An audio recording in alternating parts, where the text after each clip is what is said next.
Namaskaram everyone. Welcome to the channel Shivanga the way of grace. जैसा कि आपने video का टाइटल देखा होगा, हाउ ग्रेट इज सदगुरु जग्गी वासुदेव। सो ये टॉपिक ऐसे ही मेरे दिमाग में आया कि अगर आप इस एरा में जी रहे हैं तो आप उस व्यक्ति को मिस ना करें, उस बीइंग को मिस ना करें जो आपके बीच में है। इसीलिए कुछ कुछ लोगों को अगर 4-5 इंसिडेंट सुना दिए जाएं तभी वो थोड़ा किसी इंसान से प्रभावित होते हैं।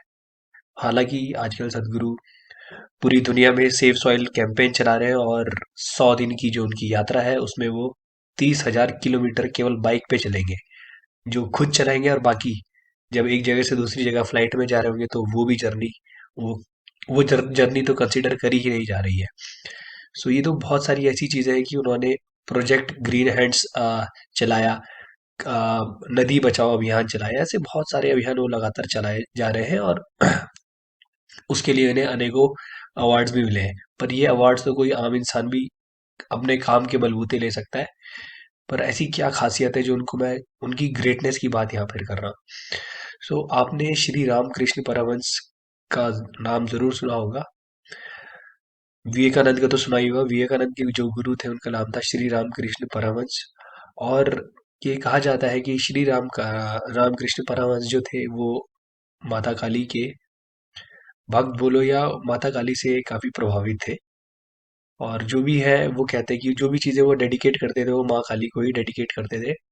सो मैं बस आपको एक चीज़ बताना चाहता हूँ कि श्री रामकृष्ण परमहंस हो चाहे विवेकानंद हो, वो जो देवी काली माँ वहाँ पर, मतलब एक मंदिर में जो मूर्ति या एनर्जी फॉर्म स्थापित करी गई थी काली माता की फॉर्म में, वो उसके सामने रहकर या उस मंदिर में जाकर श्री रामकृष्ण परमहंस और विवेकानंद का डेवलपमेंट हुआ।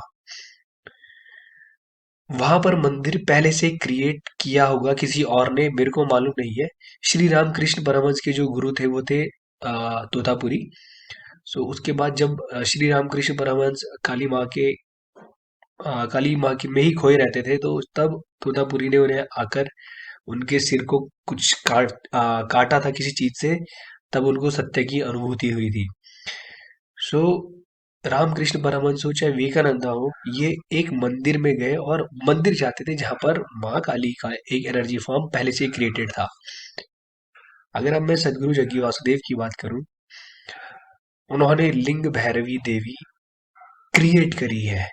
ओके, आप इस चीज पर जरूर ध्यान देना कि एक किसी देवी की फॉर्म को क्रिएट कर रहा है और एक देवी के पास जा रहे हैं। वो फॉर्म किसी और ने क्रिएट करी है। और अगर अभी आप लिंग भैरवी देवी की बात करोगे तो हजारों लाखों करोड़ों लोगों की, करोड़ों तो नहीं बोलूंगा मैं, लाखों लोगों की जीवन को बदल चुकी है। और अभी उन्हें केवल 11 ही साल हुए हैं लिंग भैरवी देवी को स्थापित हुए। और सदगुरु कहते हैं कि लिंग भैरवी जो है बहुत ही ज्यादा फेमस होंगी, बहुत ही ज्यादा फेमस होंगी। वैसे भी बहुत सारे लोगों में फेमस हो चुकी है। सदगुरु कहते हैं कि ध्यान लिंगम उतना फेमस अभी नहीं होगा, ध्यान लिंगम इतनी जल्दी फेमस नहीं होगा जितनी लिंग भैरवी फेमस हो चुकी है। ध्यान लिंगम के बारे में बहुत कम लोगों को पता है, लेकिन लिंग भैरवी देवी हर बहुत सारे लोगों के जीवन में परिवर्तन ला चुकी है, बहुत सारे। सो मेन चीज आपको ये देखनी है कि एक ने देवी फॉर्म क्रिएट करी है और एक देवी के पास गए हैं। मैं ये नहीं कह रहा कि उनकी उपलब्धियां कम थी या ज्यादा थी। मैं ये कह रहा हूँ कि एक आदमी ऐसी क्षमता रखता है जो देवी फॉर्म क्रिएट कर सकता है। और उसके बाद दूसरी बात, आपने श्री रमन महर्षि का नाम सुना होगा, जरूर सुना होगा।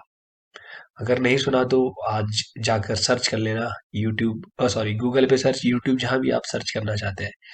तो मैंने पढ़ा था जो रमन महर्षि है, उनके जो गुरु थे वो पलनी स्वामी थे। और वो पलनी स्वामी के निरीक्षण में उन्होंने कुछ, पलनी स्वामी ने उनको भी विद्या दी या उनको भी ज्ञान दिया। और सदगुरु के भी जो गुरु थे वो श्री पलनी स्वामी थे। पलनी स्वामी को महर्षि पलनी स्वामी भी बोला जाता है क्योंकि उनका स्तर बहुत ऊंचा था। कहा जाता है कि एक बार वो साउथ में कोई पलानी नाम की जगह है, वहां पर वो 3 साल तक समाधि में बैठे रहे थे, तो इसलिए उनको पलनी स्वामी बोला जाता है, क्योंकि वो वही दिखाई दिए थे लोगों को। सो पलनी स्वामी जो रमन महर्षि के गुरु थे, और सदगुरु जग्गी वासुदेव के भी वो गुरु है, उन्होंने ध्यान लिंगम का कार्यभार केवल और केवल जग्गी वासुदेव को सौंपा, रमन महर्षि को नहीं सौंपा।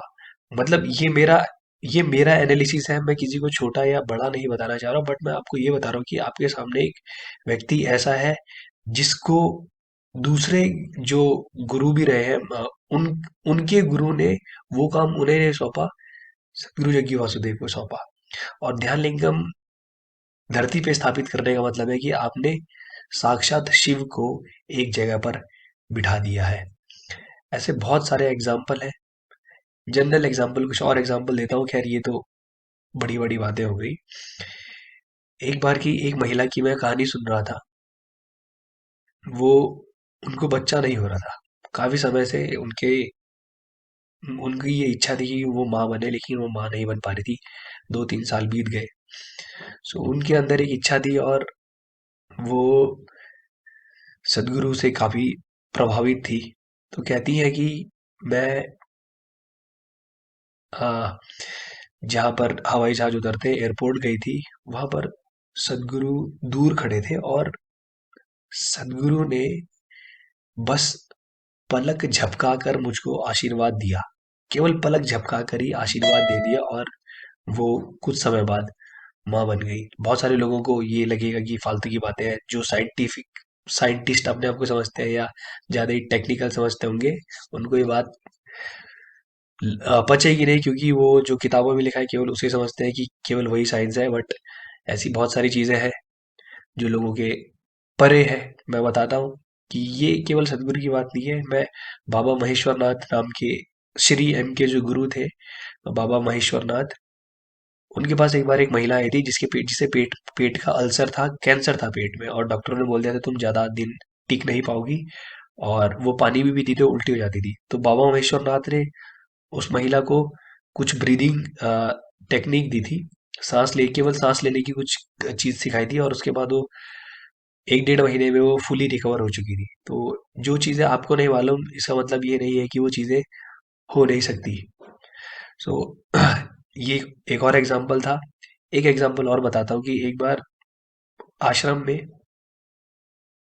उस समय आश्रम बन ही रहा था, ज्यादा बड़ा नहीं था, तो सदगुरु को किसी किसी व्यक्ति ने सुबह सुबह, दिन का समय था उस समय, बोला सदगुरु एक कुटिया में जाने वाले थे, जहाँ कैवल्य कुटीर बोलते हैं शायद उस जगह को वो, पहले।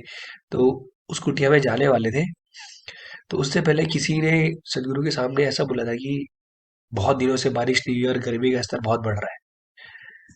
सो सदगुरु जब 1-1.5 घंटे के बाद सेशन लेकर आते हैं बाहर, उसके बाद बारिश हो जाती है। तो वो आदमी फिर लोगों को बताता है कि मैंने सदगुरु के सामने केवल इतना बोला था, और बारिश होने के कोई चांस नहीं थे, और बारिश हुई। किसी को इससे कोई मतलब, अगर कोई ऐसा आदमी सुन रहा है जिसको ज्यादा इन पर भरोसा नहीं होता, मिरेकल्स पर, हमारा रियल लिविंग एक्सपीरियंस है, क्योंकि जब हम केवल एक सिंपल ब्रीदिंग टेक्निक से हमें ऐसी चीजें मिल सकती हैं जो लोग नशा करके ले रहे हैं। सो ये चीजें पे हम हमारा भरोसा करना जायज है, क्योंकि हमने ऐसी चीजें अपने यहाँ होते हुए भी देखी है कि अगर यज्ञ होता है, तो यज्ञ, जैसे उन्होंने आज यज्ञ किया या 2 दिन तक लगातार यज्ञ किया, तो अगले दिन बारिश होगी ही होगी। सो जो फोर्सेस आप कंट्रोल नहीं कर सकते, ऐसी फोर्सेस दूसरे लोग कंट्रोल कर सकते हैं। एक दो एग्जांपल मैं और दूंगा आपको। जिस समय आश्रम शुरुआती समय में बन रहा था, तो उस समय कुछ लोग सदगुरु के साथ कांटेक्ट में आए थे जब आश्रम बनाया जा रहा था। तो उसी में कोई लड़का नया नया जब आश्रम में गया था, तो वो सदगुरु से प्रभावित था, जाहिर सी बात है। सो वो कहते हैं कि एक दिन आश्रम में वो गए, और मतलब सदगुरु को देखने की उनकी बड़ी इच्छा थी कि एक बार तो आई कांटेक्ट हो या कुछ ऐसा हो, कि देखने की बड़ी इच्छा थी। तो कहते हैं कि मैं सदगुरु किसी पॉलिटिकल इंसान के साथ, मतलब कोई मंत्री वगैरह, उससे बातचीत चल रही थी, तो वो लड़का सदगुरु के बगल से गुजरता है, और वो कहता है कि सदगुरु से उनका आई कांटेक्ट होता है, और आई कांटेक्ट पूरा वही नहीं कि बस हल्की सी नजर पड़ती है उस लड़के की सदगुरु की आंखों में, और वो कहता है कि मैं समाधि स्टेट में चला गया। वो कहता है कि मैं मेरी नजरें सदगुरु से पूरी भी नहीं मिली, केवल उनकी आंखों में मैंने जैसे ही देखा समाधि स्टेट्स में पहुंच गया। जब अभी थोड़े समय पहले कावेरी कॉलिंग के लिए सदगुरु बाइक की रैलीज निकाल रहे थे, तो शायद उस समय की बात है, एक लड़का जो उस रैली में था, मैंने उनकी जब एक वीडियो रिकॉर्डिंग में देखा था कि सदगुरु उन लोगों से बात कर रहे थे, तो किसी ने पूछा, सदगुरु ने बोला कि क्या कोई कुछ कहना चाहता है, तो उस लड़के ने बोला कि अ, हमें सदगुरु ने हमें वैसे रखा है जैसे एक माँ अपने बच्चों को रखती है। और फिर उस लड़के ने ये बोला कि जब हम सुबह रैली के लिए निकल रहे थे तो हमारी बाइक खराब हो गई, तो वो गाड़ी स्टार्ट ही नहीं हो रही थी। तो फिर सदगुरु ने पूछा कि क्या दिक्कत हुई है, तो उन्होंने सदगुरु को बोला कि बाइक स्टार्ट नहीं हो रही है। वो कहते हैं कि सदगुरु ने केवल उस गाड़ी को कुछ समय के लिए देखा, उसके बाद बोला स्टार्ट करो, और वो गाड़ी स्टार्ट हो गई। जब आश्रम नया नया बन रहा था, आश्रम बन रहा था, तो आश्रम, जाहिर सी बात है, आश्रम में जो बिल्डिंग्स है उनके लिए एक नक्शा तैयार होना था। तो कुछ ब्रह्मचारी जिनमें कुछ सिविल इंजीनियर भी थे या कोई मैकेनिकल इंजीनियर थे, तो वो बताते हैं कि सदगुरु ने जब हमें नक्शा समझाया, बनाया नहीं, समझाया, तो बोलते हैं कि वो हमारे दिमाग में उसका 3D स्ट्रक्चर बन चुका था। 3D स्ट्रक्चर बन चुका था। बस अब हमें उन मजदूरों को समझाना था कि कैसे कैसे कैसे हर एक चीज करनी है।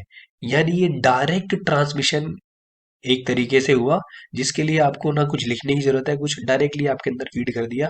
सदगुरु कहते हैं कि आपकी सदगुरु के गुरु ने भी उनके आज्ञा चक्र पे लकड़ी टच करी थी, और सारा जो ज्ञान था वो ट्रांसमिट कर दिया था। तो इसका कुछ झलक यहाँ पर देखने को मिल सकती है कि कैसे सदगुरु ने उन लोगों को डायरेक्टली जो भी उस समय जानकारी देनी थी वो डायरेक्टली ट्रांसमिट करी एनर्जी फॉर्म में। ऐसी अनेकों कहानियां हैं, अनेकों उदाहरण मैं आपके सामने दे सकता हूँ, पर ये केवल और केवल आप लोगों को मैं इसलिए बता रहा हूँ कि आपके बीच में एक पॉसिबिलिटी, इतनी बड़ी पॉसिबिलिटी है जो आपने कभी सोचा ना सुना, कभी ऐसा आपने कभी सोचा भी नहीं होगा कि आपके सामने एक ऐसा इंसान हो सकता है। हमने गौतम बुद्ध के बारे में सुना, श्री कृष्ण के बारे में सुना, श्री राम के बारे में सुना, आदि शंकराचार्य के बारे में सुना, श्री राम कृष्ण परमहंस, स्वामी विवेकानंद, बहुत सारे लोगों के बारे में सुना। पर हमें क्या पता वो कैसे थे। हमारे बीच में आज की डेट में सदगुरु जीवित है। उनकी प्रेजेंस में आप जो करना चाहते हैं, एक बार उनसे टच हो जाए, आपका जीवन बदल जाएगा। जो पॉसिबिलिटी आपके सामने है, उस पॉसिबिलिटी को अवेल करो। और जब वो इतनी आसानी से आप लोगों तक पहुंच रहे हैं, क्योंकि सदगुरु कहते हैं जितनी आसानी से आपको साधना मिल रही है, इतना आसान ये है नहीं। तो इतनी आसानी से अगर आपको चीजें मिल रही है तो इनका फायदा उठाओ। एक ही मोटिव है सदगुरु का, वन ड्रॉप स्पिरिचुअलिटी। हर किसी को कम से कम एक बूंद तो स्पिरिचुअलिटी की टेस्ट कराई जाए। वरना ये इतना एफर्ट मारना उनका, दुनिया हर हर जगह जा जाके हर किसी को बताना कि ये चीज होता है, ऐसा होता है, ऐसा नहीं होता है। सो ये हमारे लिए अपॉर्चुनिटी है। हम इस अपॉर्चुनिटी को ग्रैब नहीं करेंगे तो हमसे बड़ा बेवकूफ कोई हो नहीं सकता। सो प्लीज प्लीज, भले ही आपकी जिंदगी में कुछ भी हो रहा हो, कुछ भी चल रहा हो, अगर आपका शरीर स्वस्थ है, दिमाग चल रहा है, तो अपनी साधना जरूर करें। जिन लोगों को लगता है कि फ्री में साधना नहीं दी जा रही, यूट्यूब पे फ्री में साधना अवेलेबल है। ईशा क्रिया, ब्रह्मानंद स्वरूपा चैंट, ये करते रहो। ब्रह्मानंद स्वरूपा चैंट चैंट जो है वो डायरेक्टली आपको सदगुरु से कनेक्ट करेगी, डायरेक्टली। शाम को 6:20 से 6:30 के बीच में करना ज़्यादा फायदेमंद है, वरना आप दिन में कभी भी कर सकते हो। ऐसी बहुत सारी फ्री मेडिटेशंस यूट्यूब पे सदगुरु के द्वारा अवेलेबल है, जो आप कर सकते हो। जिनको लगता है कि सदगुरु फ्री में योगा नहीं सिखा रहे, तो यूट्यूब पे उप योगा सर्च कर लेना। इतना फ्री में कोई भी नहीं दे रहा, और इतनी टेक्निकलिटी के साथ कोई भी नहीं बता रहा है। और जो जो चीज़ वो लोग दे रहे हैं, चाहे वो उप योगा हो, चाहे ईशा क्रिया हो, चाहे ब्रह्मांड स्वरूपा चैंट हो, हर एक चीज़ बहुत ज़्यादा पोटेंशियल रखती है। सो आई होप कि आप लोगों तक बात पहुंची होगी। मिलते हैं अगली वीडियो में। तब तक के लिए नमस्कार, धन्यवाद।